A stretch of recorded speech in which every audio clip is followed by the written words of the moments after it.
Hello everyone, स्वागत छ मेरो रेसिपीमा। सदा चाहिँ आज पनि छिटो मिठो र सजिलो रेसिपी लिएर आएकी छु। आशा छ यो भिडियोलाई अन्तिमसम्म हेरेर साथ दिनुहुनेछ।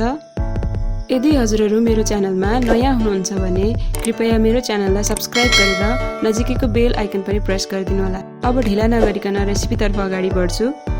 आजको रेसिपी रहेको छ दुध रोटी। दुध रोटी बनाउनको लागि आवश्यक इन्ग्रेडियन्ट्सहरू यस प्रकार रहेका छन्। मैदा 1 कप, दूध 1 लिटर, चिनी 3 टेबल चम्चा, ड्राई फ्रुट्स 3 टेबल चम्चा जति। ड्राई फ्रुट्समा चाहिँ मैले काजु, बदाम, नरिवल र छोकडा काटेर राखेकी छु। सुकमेल 3 देखि 4 वटा, यसलाई मैले थिचेर राखेकी छु। बेसार 1 चिम्टी।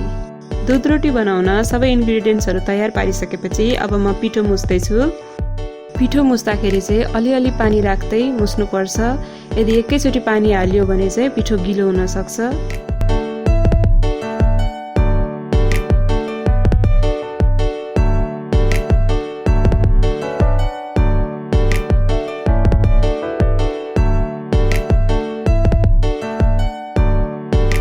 यहाँ हेर्न सक्नुहुन्छ मैले डो रेडी गरिसकेकी छु। अब म यसलाई 10 मिनट जति छोपेर राखिदिन्छु।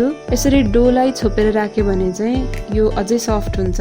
10 मिनट भइसकेको छ, हाम्रो डो पनि रेडी भइसकेको छ।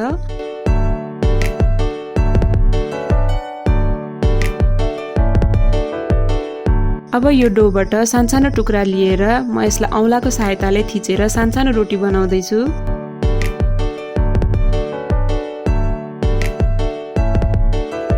यहाँ हेर्न सक्नुहुन्छ यसको साइज चाहिँ एउटा कुकिजको जत्रो छ।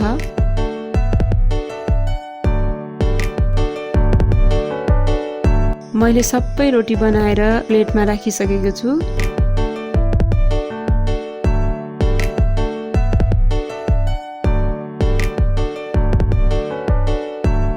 अब एउटा काँटाको सहायताले यो सबै रोटीहरूमा चाहिँ म सानसानो होल बनाउँदैछु।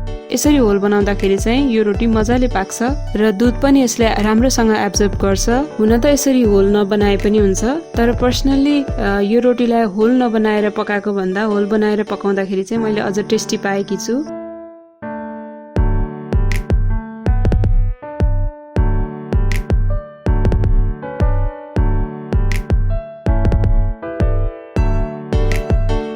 अब एउटा कराईलाई चुलोमा बसाएर 1 लिटर दुध तताउँदैछु।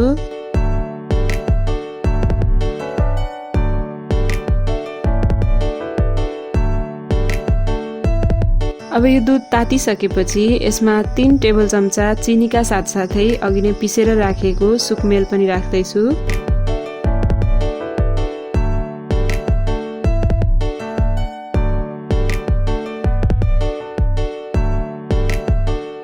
अब यसलाई 2 मिनट जति चलाएर तताएपछि काटेर राखेको ड्राई फ्रुट्स पनि यसमा एड गर्दैछु।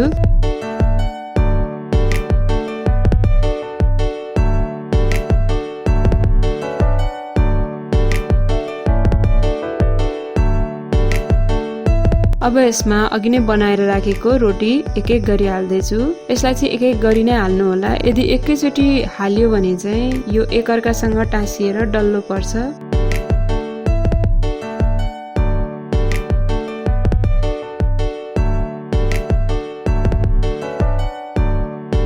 अब यसलाई 5 मिनट जति मिडियम फ्लेममा चलाउँदै पकाउँछु।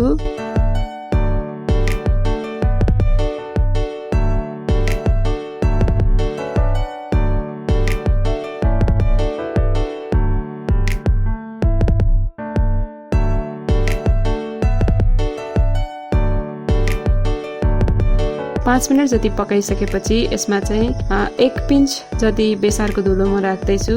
बेसारको धुलो चाहिँ अप्सनल हो। यो राख्दाखेरि चाहिँ अलि फ्लेभर राम्रो आउँछ, त्यही भएर मैले राख्ने गरेकी छु। यदि हजुरहरूलाई मन पर्दैन भने चाहिँ अभोइड गर्न सक्नुहुन्छ। अब यसलाई राम्रोसँग चलाएर 15 मिनट जति लो फ्लेममा पकाउँदैछु। यो पाक्दै गर्दा चाहिँ बिचमा चलाइराख्नु पर्छ। यदि चलाइएन भने चाहिँ यो कराईमा टाँसिन्छ।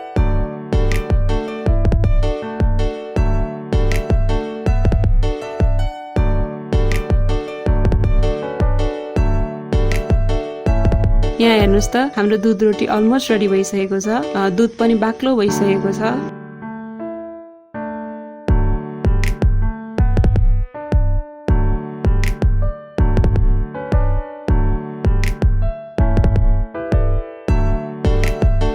दुध रोटी रेडी भइसकेको छ।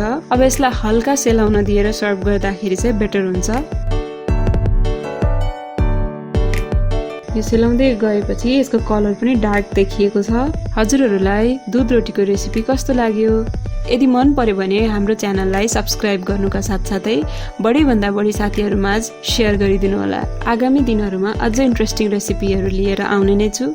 तबसम्म हामीले यस अगाडि सेयर गरेका रेसिपीहरू पनि ट्राई गर्दै गर्नुहोला। स्वस्थ रहनुहोस्, खुसी रहनुहोस् र हेर्दै गर्नुहोस् मेरो रेसिपी।